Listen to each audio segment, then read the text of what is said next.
ashimwe. Yesu ashimwe, ndabashuhuje mu izina ry'umwami wacu Yesu Kristo. Amena. Imana iduhane umugisha mwe bene data bakunze umusaraba wa Yesu Kristo. Turi mu gihe cyo kwizihiza Noheli. Noheli nziza, mbifurije Noheli nziza, Noheli nziza. Ni ukuri pe. Kuvuga ngo ikize, nuvuga ngo gira ubugingo, nanjye ngira ubugingo, nawe ugira ubugingo. Noheli nziza, Yesu yaje kutuvukira muri iyi si kugira ngo tubone ubugingo. Asiga ubwiza yari afite mu ijuru, yambara uyu mubiri twambaye kugira ngo akunde abone uko adupfira. Yesu rero ntakiri uruhinja, ni umwami, yaravutse, agwiza imbaraga nk'abandi bana, arakura, agwiza imbaraga, arabambwa, arazuka, ni umwami wacu.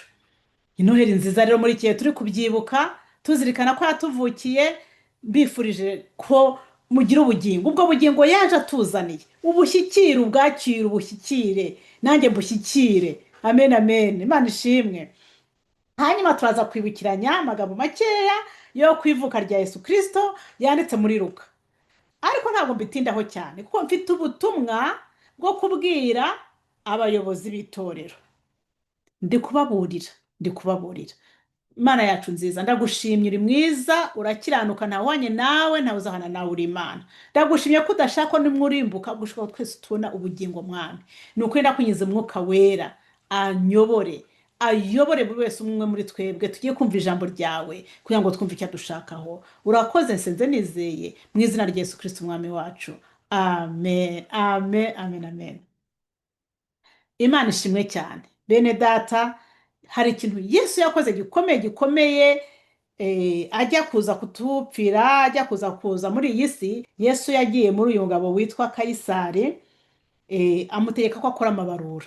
Ibarura rya mbere ryabaye ni muri iki gihe cyo kuvuka kwa Yesu. Imana ishimwe cyane. Reka tubisome. Luka ibice 2 umurongo wa 1. Umutwe w'amagambo uravuga ngo kuvuka kwa Yesu. Nuko muri iyo minsi itegeko riva kwa Kayisari Augusito ngo abo mu bihugu bye bose bandikwe ni ukuvuga babarurwe. Uko niko kwandikwa kwa mbere kwabayeho Koruneliyo ategeka Isiriya. Bose bajya kwiyandikisha, umuntu wese ajya mu mudugudu w'iwabo. Murongo wa 4. Yosefu nawe ava i Galilaya mu mudugudu w'i Nazareti ajya i Yudaya mu mudugudu wa Dawidi witwa Betelehemu, kuko yari uwo mu nzu ya Dawidi no mu muryango we. Ajya kwiyandikishanya na Mariya uwo yasabye wari utwite. Bakiriyo, igihe cyo kubyara kirasohora, abyara umwana w'imfura, abyara umuhungu w'imfura, amworosa imyenda y'impinja, amuryamisha mu muvure w'inka, kuko bari babuze umwanya mu icumbi. Imana iduhane umugisha hamwe. Imana ishimwe cyane. Yes. Navuze ngo Yesu yarabanje ashyiramo gahunda. Hagombaga kubanza kujyaho gahunda yo gukora ibarura. Yosefu akagenda akajya kwibaruza hamwe na Mariya ahangaha i Betelehemu kugira ngo ibyahanuwe bisohore. Yesu avukira i Betelehemu.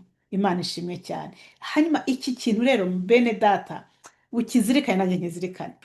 Yesu yatangije gahunda, aravuga ati habeho ibarura. Bene data, ibyo kwirirwa abantu bazenguruka mu madini hirya no hino bazenguruka, umuntu atazi aho abarizwa, umuntu utazi ni hehe asengera, utazi aho abarizwa, ntabwo ari byo. Umuntu agomba kugira gahunda, akagira aho asengera, akagira aho abarizwa. Waba utanabonetse bakamenya batese uyu muntu ko atabonetse ararwaye, byagenze bite, bakagusengera, bakamenya ibyawe. Ariko ugenda uzenguruka hirya no hino ntawe umenya ibyawe, ntawe ubarizwa. Niyo waza gusenga n'utaza gusenga baravuga ati yagiye gusengera ahandi, yagiye gusengera hariya. Ugomba kugira aho ubarizwa, rukaba urusengero rwawe, kugira ngo bene data musengana nabo bavuge bati uyu ni mwene data koko. Ese yarwaye ko uyu munsi tutamubonye, ese byagenze bite? Ibyo ntabwo ari byo ngiye kujyaho cyane. Ariko ibyo ngiye kuvuga cyane ni ritotezwa ry'abayobozi rizababaho. Itotezwa risanzwe rihari, itotezwa dusanzwe turifite, ariko hari irindi abantu bose barimo bararivuga. Itotezwa rizakomeza, rizabaho. Hari itotezwa pe, ibyo byo nta kubinyura ku ruhande. Ariko itotezwa ngiye kuvuga ni iry'abayobozi. ni itorezwa ry'abakristo, twese turabakristo, ariko ngiye kuvuga ushobora kuvuga uti njye numva nta naho bihuriye. Urumva we ntaho bihuriye, ariko ngiye kuri njyewe numva ko ryaba bihahuriye. Habayeho rero ibarura kugira ngo uyu muyobozi amenye abantu be ayoboye, uwubahiriza amategeko ye amumenye, utubahiriza amategeko ye amumenye. Imana ishimwe cyane. Ntanyuze ku ruhande, ntagiye ku ruhande cyane. Rero hari abantu bitwa abatinganyi bamaze kwinjira mu matorero ya Kristo already, ariko rwihishwa, barimo barakora imirimo ariko barihishemo, ntibabyerura ngo bagaragaze ibyo barimo. Yenda harimo ababizi, ariko harimo n'abatabizi, harimo wenda n'ababyirengagiza, ntabwo nzi, ariko njye navuga nti ni rwihishwa, kubera yuko ntabwo babishyira ku mugaragaro ngo ngiye ngo ndi iki ngiki. Mushobora kuba mubibabonaho cyangwa mukabibakekaho gutyo gutyo, ariko ntabwo babyerura. Bagiye kubyerura rero. Noneho azabyerura, azabwire pasiteri ati shyingira, ndi umutinganyi ariko nshaka ko nshyingira. Pasiteri abyiyangire. Pasiteri namwangira azavuga ati kuki unyangira? Bibiliya, pasiteri azahita afata Bibiliya ati ngaho byanditse, amwereka imirongo, amwereka imirongo, amwereka imirongo. Undi azavuga ati hoya da, ati ibyo ntabwo aricyo bisobanura, ati ntabwo aricyo bivuze.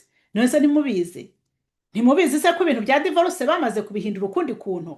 Abantu ntibakora divorce bakongera bakaba married, bakongera bagashaka abandi. Ntibabihinduye? Barabihinduye. Ntibyanditse muri Bibiliya, ntibigaragara, ntibyumvikana, ariko barabihinduye. Munamwe murabizi.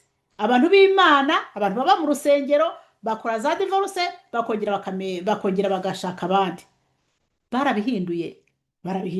Babijyana uko bishakiye. Icya cumi ntibabihinduye. Abantu bagitanga icya cumi ni bake cyane. Icya cumi baragihinduye. N'abapasiteri barabivuga ko bo ibya cumi ntabwo babyizera. Bamwe barabivuga, abapasiteri bamwe barabivuga ati utanga uko ubyumva, ntabwo icya cumi cyanditse muri Bibiliya, kandi cyanditse muri Bibiliya, ariko bafite ukuntu babihinduye ukwabo. Bene data, tube maso. Kwiyiriza ubusa no gusenga ntibabihinduye. Abantu bakiyiriza ubusa, bakareka ibiryo, bakareka ibyo banywa, bakiyiriza ubusa ni bakeya, ariko ubwenge bwaragwiriye. Bababwira uburyo bwo kwiyiriza. Ibyo kwiyiriza ubusa barabihinduye. Niyo mpamvu musanga ubuhenebere bwo mu minsi y'imperuka bwarushaho kuba bwinshi cyane, kuko ijambo ry'Imana riratubwira ngo muri Matayo ibice 7 umurongo wa 21 ahari harimo za Bibiliya bawuvanyemo, mumbabarire kuko ntabwo nabirebye neza, sinarashatse kubivugaho, ariko bavuga ngo hari abadayimoni badapfa kugenda. Numbivuga ucyumva ko ushobora kuba wamenya aho byanditse ngo hari abadayimoni bapfa kugenda kereka kwiriza ubusa no gusenga, nibyo byirukana bene abo badayimoni. Ariko ibintu byo kwiriza ubusa no gusenga abantu barabihinduye.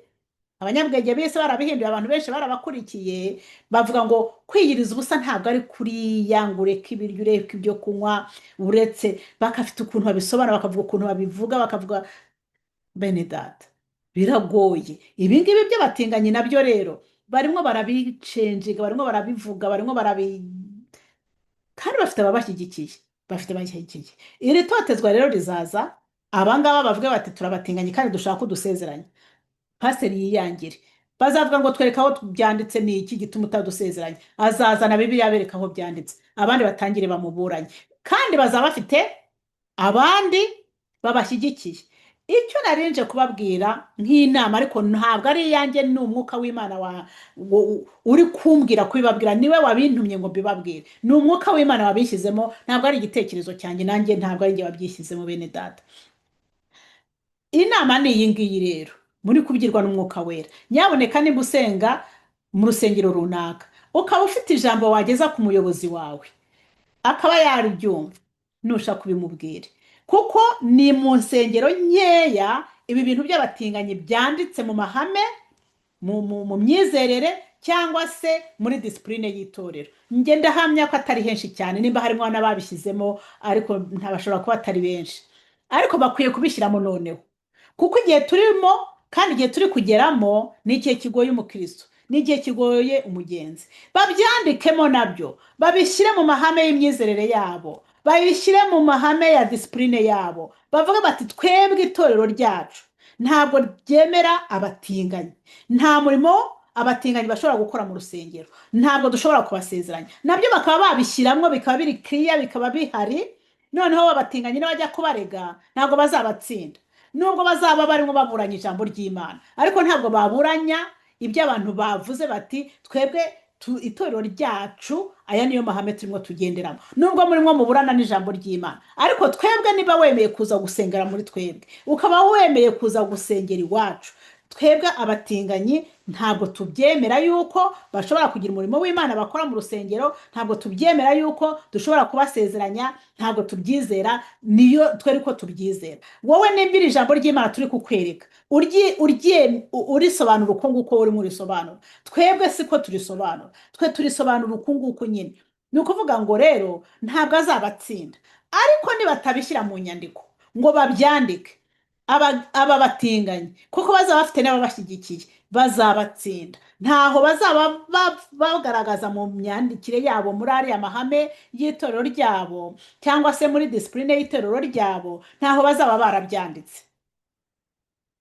Bazavuga ko bari mu kurenganya ikiremwamuntu, bazavuga ko bari kubashyiraho ivangura, bati murimo muratuvangura, murimo muradushyiraho akarengane, muri kutubahiriza ikiremwamuntu. Usanga nyine babagize gutyo, barabarenganije kandi babibafatishe, babarenganye nyine. Imana idufashe cyane bene data, nubwo butumwa nari nkuzaniye. Abandi bazaza gute rero? Abandi bazaza bo barasezeranye, bafite ahandi hantu basezeranye, basanzwe wenda ari n'abaririmbyi pe, basanzwe bakoramo n'umurimo w'Imana pe, ariko noneho bigaragaza bati twebwe turabatinganya. Burya se niba muri bo rero nimuve muri korari, niba murimo rero nimuve mu murimo w'Imana mwakoraga, bavuga ati ntabwo turi buveho, kubera iki se mudukuramo? Bati dore Bibiliya yivuga gutya, bazavuga ati wowe ni ukuri muri byumva, ariko twe ntabwo ariko turimo tubyumva. Nabo babarege, nabo bafite abashyigikiye, bazabarenganya rero bene data. Itotezwa ntabwo nitotezwa nyine, nitotezwa nyine, ariko niba byanditse ukamubwira uti wowe nubwo Bibiliya iri mu Rwanda na Bibiliya ukaba udashaka kwemera ibyanditswe ko ari uko nguko bivuga, ukabibijyana muri rura ruhande, twebwe twafashe icyemezo nk'abakristo bo muri iri torero, twebwe icyemezo twafashe ni uko tubisobanura, ngibi biranditse mu mahame yacu, ngibi biranditse muri disipurine yacu. Abatinganyi ntitubyemera, ntitubemera, ntitubashyigikiye. Oya oya oya, ba muri korari, va mu murimo w'Imana wari usanzwe ukora. Niba wiyemeje kuri umutinganyi kandi ukaba uri we koko, vamo rero. Ntabwo bazatsindwa abakozi b'Imana, bazaba bafite ijambo ryanditse ribarengera. Bene data, biragoye. Niyo mpamvu navuze nti nkurikije ijambo ry'Imana nasomye, nkumva nyoberwa n'umwuka w'Imana kuza kubibabwira muri ubu buryo, ko buri wese agomba kugira gahunda. Abakozi b'Imana bakagira gahunda mu itorero, bagashyiramo umuyoboro ntarengwa bagenderaho. Ariko bari abantu bagenda bazenguruka hirya no hino, bazaza bavuge ngo ni abakristo banyu, kandi atari n'abakristo banyu, bagenda bazenguruka hirya no hino, ariko gushaka kugushyiraho ibyaha, gushaka kugushyiraho uru rubanza. Bazavuga ati aha niho twasengeraga. Kubera iki bahasengeraga? Kandi koko bazatanga bati ntabwo mwatubonaga dusengera aha ngaha. Abantu bazavuga ati twamubonaga uyu muntu koko niho yasengeraga. Ariko nubwo yahasengeraga, ariko atari umukristo wanyu wanditse. Ni abantu bakeya bandika abakristo babo pe, ni bakeya.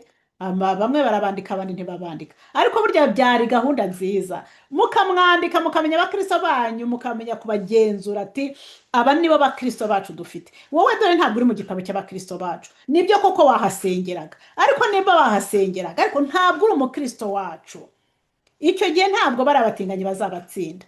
Noneho rero niba mugiye kumwandika nk'umukristo wanyu, mufite gahunda mukurikiza, ni umukristo wanyu, mwagenzura ibyo mugenzura. Niba mumwandika kubera ko yabatijwe, niba mumwandika kubera ko mwamushyize ku igaburo, niba mumwandika kubera ko hari ikintu runaka muri mu kugenderaho, ni ukuvuga ngo muzamusomerana ya mahame yanyu mugenderaho, yemere kuba umukristo wanyu, ariko ari uko yemera n'ayo mahame yanyu mugenderaho. Niba nyuma azaza kubahinduka, ariko muzavuga muti do wagiye kwemera kuba umukristo wacu kubera ko wemera aya mahame twanditse. Aya mahame yacu ngaya, iyi disipurine yacu ngiyi biranditse, wemeye kuba umukristo wacu kubera ko wemeye aya mahame. Twebwe mbere nta nubwo babidusomeraga ibyo ngibyo, kuko byari bitaraba mu bihe bigoye cyane. Twebwe waragendaga ukaba umukristo, ukaba umukristo ubarizwa hariya, ugakora umurimo w'Imana cyangwa ukabatizwa cyangwa ukajya kwigabura ukagira gute, ariko batabanje no kugusomera ayo mahame, kuko byabaga biba nka obvious, byahitaga byikora nyine. Niba wemeye kuba umukristo wo muri iryo torero, wagombaga kugendera kuri ayo mahame y'itorero, utanasomewe pe, ahubwo wareberaga nk'abantu basengera aho ngaho, ukareba uko bitwara, nawe ugatangira gukomeza kwitwara nk'uko nguko. Kuko twayoborwaga n'umwuka w'Imana, ukumva yuko ugomba kugendera muri gahunda, ariko ubu ntabwo ariko bimeze. Hari abantu baza binjiramo batazanywe n'ibyiza, ahubwo baje gusenya, baje kwangiza, baje gutoteza umukristo runaka, baje gutoteza umukozi w'Imana. Muri iyi minsi turimo niko bimeze bene data. Hari abantu bari gucengeramo rwihishwa, batazanywemo n'ibyiza. Abo bantu bari gucengeramo rwihishwa rero, batazanywe n'umurimo w'Imana, batazanywemo n'ibyiza, mwari mukwiye kugira gute, kureba ukuntu namwe mureba itegeko ribarengera, hamwe no gusenga Imana, hamwe no kwinginga umwuka wera akabarengera, akadutabara bene data. Imana iduhana umugisha hamwe.